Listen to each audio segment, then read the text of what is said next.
What's up, Dirt Trax viewers? Luke here, bringing you guys one of the most exciting walk-around videos that I've ever done. I know I've said that a lot this year, and last year actually, now that I think about it, but it's because there's been so many exciting things to talk about the last 2 years.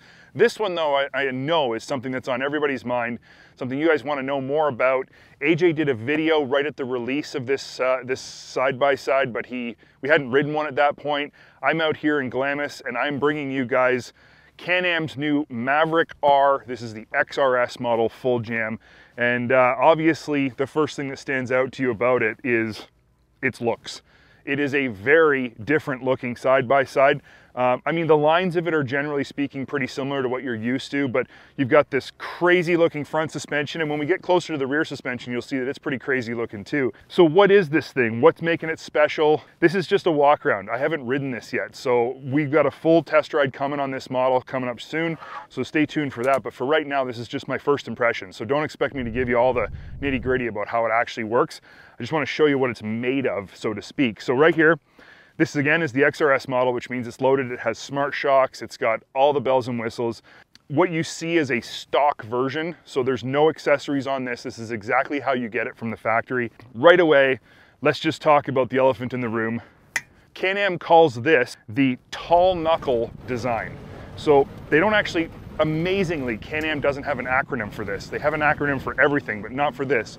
This is just called the tall knuckle suspension. Obviously, it's a double A-arm. That's what it actually is. But this knuckle here, the way it's mounted, is something we've never seen before, something completely new. And there's a lot of speculation about why would you do this. The big one from Can-Am directly is that because you've got your mounting point here and then your mounting point at the bottom of your knuckle, which is this huge piece here that comes all the way up and around, your side loading, when you're going into a corner and you're hitting the bottom of the tire on something, it has less effect on the rest of the vehicle. It has less leverage. So it's stronger and it has less effect on the vehicle. Apparently, this is what they say, it also has less kickback into the steering. So that's why they do it. I'm sure there are other geometrical reasons why this works. Things like, you know, bump steer and things like that, I know actually has effect on that. But as far as I was described and the reason they do it, it's mostly for that leverage on the front wheel, and when you'll see later on the rear wheel as well. This upper piece here, this upper A-arm is massive, it's welded, and it's steel. It doesn't look steel, it looks like it's cast aluminum, but it's not, it's actually steel. It's a pretty cool looking piece. You can see the whole bodywork here is all cut out, so when you go through bumps, this arm can actually come right up through the bodywork. It's a strange looking design. Again, I haven't ridden it, I can't comment on how I think it works. But there's a lot of engineering behind it. There's a lot of smarts behind it, a lot of really smart minds that have come up with this, and they came up with it for a reason. I mean, I will say this about Can-Am. They rarely do things just to do it. They always do things with a purpose, and this definitely is one of those things. So, front suspension, you have 25 inches of suspension travel. Overall, you got 26 in the back, and overall you have 17 inches of ground clearance. So those are very, very good numbers. The travel numbers are fantastic. Just a little bit of riding I did to get out here into the dunes. You can feel that it's just pillowy soft, especially with the suspension in comfort mode. Before we move on, I will mention, as we're going around the suspension and we're getting closer and getting tighter shots, you gotta take a look at the tie rods. The tie rods are ridiculous. They are the largest tie rods I've ever seen. And if you can bend one of those, I think Can-Am should run a program, like a contest. If you can bend a tie rod, you get a free vehicle, because I don't know that it's possible. They're just so freaking big. So obviously there's some durability here that is gonna be improved with those types of parts being that big and beefy. The nose of the vehicle is very aggressive. As you can see, it's got your little sort of projector beam headlights here. There's some accent lighting. There's also other things you can get, like accent lighting that goes up in the grille here and other stuff. But for right now, this is the stock version. Haven't tested the lights, can't comment on them. Comes with a roof. I think the roof looks absolutely sick with these wings on the back. Maybe that's just style. I don't know what purpose that could serve, but it looks freaking awesome. One thing to mention that's pretty interesting, and we'll get into this a little bit later, but your intake for your intercooler is right here between the driver and passenger. We'll talk a little bit more about that, but what it means is that if you put a windshield on this, you cut the air intake into your intercooler, and then the engine has a risk of not performing well, but also potentially overheating. So what you have to do is put a scoop on the roof that actually directs the air into the intercooler, and that looks super cool. There's one they've got accessorized back at the main base where we got this one from. We'll show a picture of that, how that works. But it's such a cool thing for them to think of. If you put a windshield on, you can't cut all your air intake, so you put a roof scoop and that solves the problem, makes it all work. So let's move around more around the vehicle. So the rear suspension is also called the tall knuckle, and that's because the knuckle is tall right here. And this is where the upper control arm mounts, is way up high. You know, obviously it being a trailing arm design, there's a lot going on here for how all this works together. But you can see how high this upper control arm mounts, and it mounts way up here above the exhaust is its mount on the chassis. It's a very, very strange looking design. It's something you really have to kind of wrap your head around, I guess. You got a sway bar that is probably one of the biggest sway bars I've ever seen. I mean, it mounts back here, but it doesn't connect to the trailing arm until way up here, but it's there, and whatever. The front of it up here, the front of the trailing arm actually mounts higher than it has on other vehicles, other Can-Am vehicles. And the reason they do that is it creates an anti-squat when you accelerate. So that's pretty interesting that geometrical change to the suspension is actually giving them benefits like an anti-squat kind of setup. So that's pretty cool. The trailing arms are massive, especially out back here where they all come together and the knuckles all mount. They are absolutely massive. Probably some of the biggest I've ever seen. I think they might be bigger than the competition, but they are huge. You can see here, we've got 6-bolt wheels, not 5 or 4 bolts. We got 6-bolt wheels. We have a set of Tenacity XNR tires from ITP, and they are 32 inches. 32-inch Tenacity XNR tires from ITP, and they are wrapped around 15-inch true beadlock aluminum wheels, so you can see the beadlocks there. These are really cool looking wheels. I love that they're white. They have a real rally kind of feel to them, something you'd expect to see on a rally car or one of Ken Block's Gymkhana cars. They just have a really cool look, and I like them. These tires are a really good tire for general use. They're not going to be super great out here in the dunes, but the vehicle we're going to test and actually get to ride has a paddle tire on it, so we'll actually get to see how this thing performs, because these tires wouldn't give us any feel for performance in the sand. So that was nice of Canon to do that for us. You can see back here, massive exhaust can, single exit right out the back. And when we get some static shots of this thing, the exit for the exhaust, you could fit like almost like a 2-liter pop bottle in there. It's so big. Your exhaust system here with all of its shielding, your turbo's all shielded up in here. But what is that right there? That big chunk of aluminum behind the engine. I mean, the engine's tucked up right way up by the driver. There's this big chunk of aluminum down here, and that is the 7-speed DCT gear-on-gear transmission. So Can-Am has now become the second, I guess the third manufacturer to have a gear-on-gear sport side-by-side. You have Honda with the Talon, you have Yamaha with the YXE, and now you have Can-Am with the Maverick R. What's unique about this is that it is a 7-speed, not a 5-speed. It also has auto and manual shifting modes, so that's pretty interesting. And the shifting is electronically controlled, and it is totally dynamic. It changes with everything. When you're driving, it's sensing suspension movements, it's sensing wheel speed and spin, the difference between the wheel speed and the vehicle speed. It's sensing all of these different things, and it's adjusting how the vehicle shifts. So there technically shouldn't be a situation where the transmission doesn't shift right. I can't comment on that yet. You'll hear about that in the full test ride, but it's pretty neat technology. It's the most high-tech DCT transmission that's in the industry right now, and Can-Am promises that it works pretty good. Obviously, there's a manual mode with paddle shifters, so that's there. And when we get into the cockpit, you'll see a little bit more of the cool setup for how you shift this thing and how it all works. It's pretty cool. Up here, you've got actually a really large cargo bed. Obviously, it's not a box. It really doesn't have a whole lot of lips on it, but it's really big. And you've got both link accessory points and D-ring tie downs. And then I just noticed this weird part, these little pockets in here. They look like maybe they have an accessory door that goes over that. Maybe it stores, like, I was gonna say spare belt, but that would do nothing for you. But I don't know, maybe you can put like a toolkit in there or something, I'm not sure, but it definitely looks like they have something that goes over that. But there's so many different ways to tie down up here. It's really neat that they've given you that many options. And if you look at how physically large it is, you know, you can put a lot of junk back here if you want to. I mentioned the single exit exhaust looks really cool at the back, and you can get a better feel for how high up the upper control arms mount when you look at it from the rear. But everything back here is super beefy. You can see down here the hub area of the trailing arms is absolutely huge. Just, it's like mind-bogglingly huge. Anyway, so you've got cool taillights. These are LED taillights, and they have accent lights built into them, and there's not really much else to say about the back of the vehicle. It does look good. The rear end of this thing has got a very imposing look. It just looks absolutely massive compared to anything else out there, and that's partially because it's extremely wide. Can-Am lists this as being a 77-inch wide side-by-side, so bigger than anything else out there. But from the rear, of course, you can also see, which is very important, you got your Fox live valve internal bypass shocks back here with dual rate springs. Again, these are Smart-Shox, so they're electronically adjustable, semi-active suspension, but just an imposing looking vehicle from every angle. It just has a crazy look. Now, I did want to talk a little bit more about the motor. There's a 996cc 3-cylinder motor. Now, what's interesting about this motor, it's very important to understand, is that this is not the same motor that's in the other Mavericks. This is an all-new motor. It's been built from the ground up. It is no longer called an ACE architecture motor the way all of Can-Am's other 3-cylinders and 2-cylinders are. This is a new motor design, and it's basically been built from the ground up to be extremely beefy.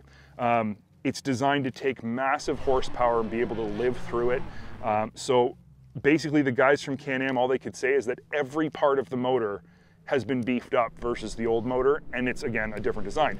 It's also been specifically designed to have the DCT transmission mounted to it, so it's a different, entirely different motor setup. So that's pretty important to know. The engine has a 54mm turbo. The turbo makes 22 PSI max, and it has an electronically actuated wastegate.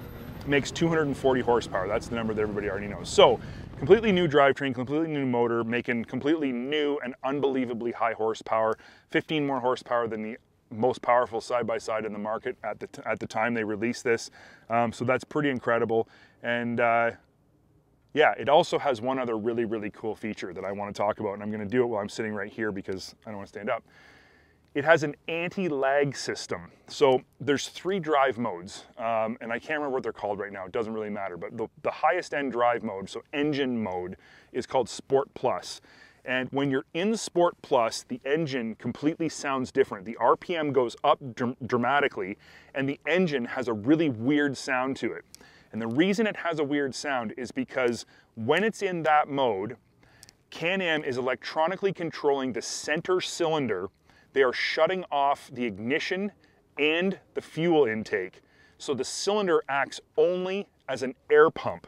And what it's doing is creating pressure to help pressurize and spool up the turbo so that when they need the power to come on strong, the turbo's already spooled. When you step on the gas and it sees that you want the power, it simply turns on the ignition and the fuel into that cylinder, and you get full boost or whatever boost it's set to, and you just go. So it stops the lag when you're just cruising around, you get on and off the throttle, and it's constantly turning it on and off. It doesn't like only do it at idle. While you're driving, it's shutting it off and turning it back on when you want the power. So it's a very, very unique, innovative system that, again, I can't comment on just how good it works. Just driving it out here, it does feel like it's got no lag and lots of power, but it's a really cool system to deal with turbo lag, and that's something that, you know, we'll probably go into more in-depth talks on when I do the full test ride. But for now, that's what you get. That's my info. Now, the inside of the Maverick R is a very interesting setup. There's a lot of stuff going on in here. I'm gonna save talking about the display and some of the controls. I'll go over them really quickly in this walk around, but we're gonna do another video that focuses on the technology much more in depth. But for right now, I just wanna talk about the interior. To start, you've got these great big doors. They have an outside latch, which is kind of cool. I'm not sure that it's that necessary. Like the little latch up here works just as good, but it does have an outside latch for getting in. The one thing I will say is that these doors are freaking massive. Like, They are wide, which means when you open them, you have to stand way back from the vehicle before you get in. They open a long way and open to a wide opening here, which is good. But I've said this about Can-Ams before. This piece right here makes it actually kind of difficult to get in and out. You have to really lift your feet around, and it's a little bit awkward. I noticed that in the driver's side, especially with the steering wheel. For somebody my height, 6'1", it's pretty awkward to get in and out of. Once you're in it though, obviously it's super comfortable. But 4-point harnesses are standard. They're retractable on both sides, which is really nice. The seats are adjustable forward and back, and they have spacers and adjustments you can make to lift them up and down a little bit, so that's pretty cool. They're really well bolstered seats, like extremely well bolstered seats. They're actually very comfortable. The passenger has this grab handle here and then one in the door, and that's your passenger crap handles. You got a trunk here that actually stays open, which I thought was really cool. You have 2 USB ports and a 12-volt port in here. Both USB ports charge, but only one does data to your screen when you connect your phone. And then if 12 volt does 12 volt, of course, and there's a little storage area in here that's not very big. And then you have another trunk over here. Obviously, there's a bunch of paperwork and stuff. It's also not very big. So there's not a lot of internal storage in here, but there's enough. There's a little storage bin up here, which I would imagine is where a subwoofer would go if you upgrade the stereo. Don't really know. So let's talk a little bit more about what's going on in here. You've got, I mentioned this earlier, your intercooler intake is right here between the driver and passenger's heads, and it is a massive intake. The intercooler is huge and it lays flat down behind here. So not vertical, it lays down flat. So you've got that cooler, you've got a large radiator in the front, and you also have an oil cooler for the transmission. So there's 3 different cooling systems. But this is the way you cool the intercooler. If you block this with a windshield, you're gonna have trouble, which is why they have the cool roof setup that has a scoop in it, and it actually has a plenum that puts the air right down into here. I think it might come in the top a little bit more. But it's pretty neat, and it's really thoughtful of Can-Am to not just say, well, you know, you got to have a hole in your windshield or something like that. That wouldn't be ideal. So they've thought that through. Now I am going to climb in. That side's easier to get into. So I can show you guys around here a little bit more. So we have a 10.25 inch display over here, and it controls everything. It controls your maps. It controls music, phone, all of your gauges, all of your other settings are all controlled from here. It is a touch screen. And so now let's talk about the transmission. There's a lot going on here too. Obviously there's a lot going on with this vehicle, but this is sort of the most unique part of the vehicle overall, I guess, because again, Can-Am's never done a DCT manually shifted transmission. Now you have one. So how does it work? Well, it's all electronic. There's no like gear shifter. There's no more like sliding gated shifter.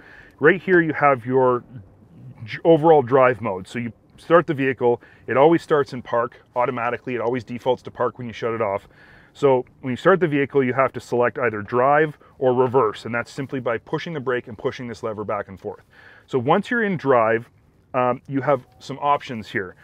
You have low, which is right here, and you can shift at a high and low range on the fly. While you're driving, you can shift into low range if you want. Obviously, if you're doing 90 miles an hour and you're trying to shift into low range, it won't let you. But if you're under the right threshold speed, it will let you shift, which is really, really interesting. You have your park button, your neutral button, and then an override, which I assume is for going in reverse and giving you more power in reverse. I haven't tried that yet. And then you have this button here is the manual mode. So you push the manual mode. Now I'm shifting with my paddle shifters up here. You got up and down, and they work like any other paddle shifter, but you just have to remember you got 7 speeds, so there's 7 gears to shift. You also have to remember that the shift logic and the way that everything works when it's in auto mode is adjusted differently depending on what drive mode you're in and what terrain you're driving on. But in manual mode, it's not. It just shifts when you want it to shift and you're telling it what to do. In auto mode, you can override and shift it when you want to, but as soon as you've done that shift, it will somehow default back to auto. It doesn't stay in manual once I push these buttons. However, there are ways to shortcut a lot of these features.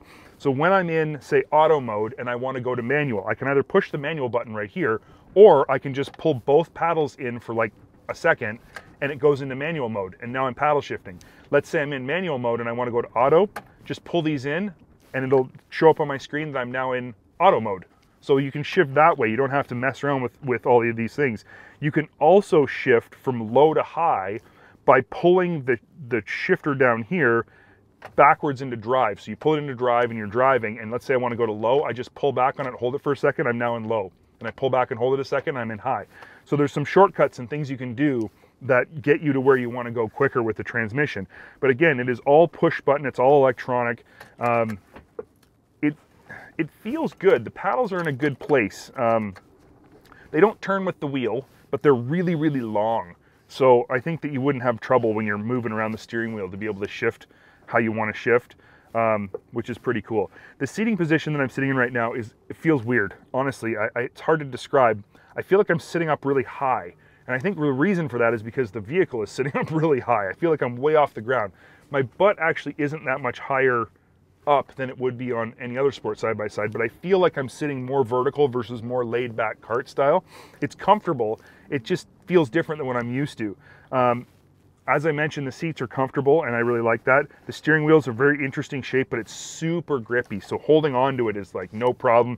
It's flat on the top and bottom, and Can-Am, being, you know, a company that focuses a lot on racing, has put the red line in the middle, and that's really smart. That's something people do when you race. I've always done it when I race side-by-sides, so that you don't have to look down to know, is my steering centered? You can just, say you're power sliding through a corner, you can tell when your wheel is straight just by glancing forward. So that's right there for you. You do have a rear view mirror. The rear view mirror is basically useless because of this great big thing behind you. That is standard though, and I don't know what to say about that. So that's basically all I can really talk about, all I can think to talk about anyway as I'm sitting here. You have some upfitter switches here, you got some more here if you want to add more stuff. Can-Am actually has an accessorized version, and some of their accessories have some pretty cool little push buttons that go here. They're not rocker switches, they're like a on-off button, and they really match with all the mode buttons here. It really looks slick and very well integrated. You've obviously got your typical DESS security key here. So that's pretty standard stuff. You have cup holders here, and there's one more down there. I don't know if your stuff gets super hot in the cup holders. I'll know that after I ride it. Yeah, I'm trying to think of anything else to talk about, and I can't think of anything. It's a pretty impressive vehicle just from the first get-go, just from sitting in it, driving it out to here, and getting a feel for it. It feels different than other vehicles I've driven, but you know, does it perform differently? That remains to be seen, and I'll let you know more about that as we get to the next full test ride. But for now, that's all I got for you guys. We are going to start it so you can hear it, and what I'm going to do when I start it is I'm going to run the different engine modes so you can hear the difference in how the engine changes from you know, standard mode to sport mode to sport plus. The engine RPM changes and the sound of the motor changes. So let's do that right now so you guys can hear it.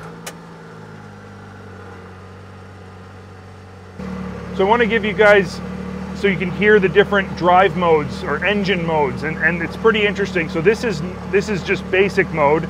This is normal. I'm going to go to sport. You can hear the RPMs rise. Now I'm going to go to sport plus. And that's where it shut off the middle cylinder, and it's using the middle cylinder as an air pump to build the boost.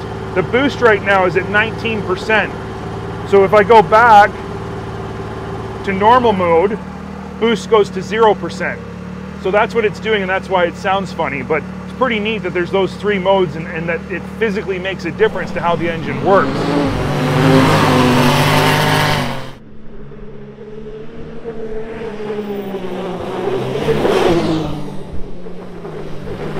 That's all I got for you guys for Can-Am's new 2024 Maverick R. I mean, this thing's amazing, and I can't wait to get it out and rip in these dunes and get some footage for you guys. For now, though, thanks for watching. As always, we really appreciate it if you guys want to comment, leave a comment. Definitely hit that like button if you enjoyed this video. If you haven't already, subscribe to our channel so you get updates. We're putting new stuff up all the time, and as I said, there will be a separate video talking about the electronics, so you won't want to miss that. So make sure you put the bell on, so that as soon as that video is uploaded, you get notified right away. Other than that, I don't have anything else for you. Thanks for watching, and we'll see you in the next one.